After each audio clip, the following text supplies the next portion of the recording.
Well, Indianapolis, most people don't realize that right now it's about the 12th largest city in the United States. So we have growth really in every sector, from technology to sports to hospitality industry. Indianapolis is thriving. And along with that, churches are growing in Indianapolis. Churches are being planted in Indianapolis. And yet, we have no seminary here working with local churches for training the next generation of leaders. Therefore, we're sending our best and our brightest away, which is great for wherever they end up. But I would like Indianapolis to be a place where some of them end up, and there's no guarantee that they come back.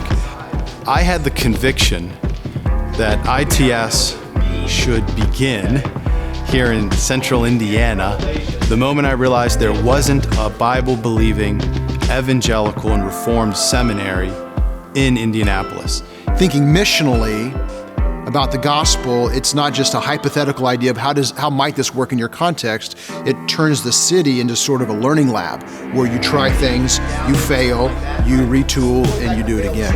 That's all afforded by the reality of being local together in person with each other.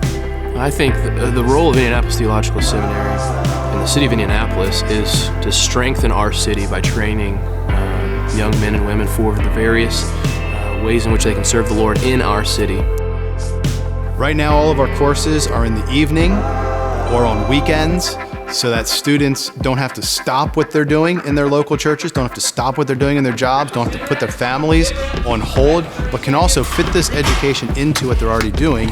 And Lord willing, the education will also already pay off in application in the things they're already doing in local churches and their jobs and in their families.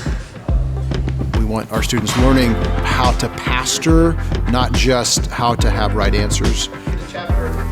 I think a lot of seminaries unintentionally draw their students out of their local churches. ITS is intentionally set up to push students back into their local churches through internships. We want our scholarship to translate into local church ministry so that our students are taking what they've learned and they're then pouring into the people at their local churches in discipleship. The role of Indianapolis Theological Seminary is going to be to largely change the city of Indianapolis for the good of Indianapolis and for the glory of God.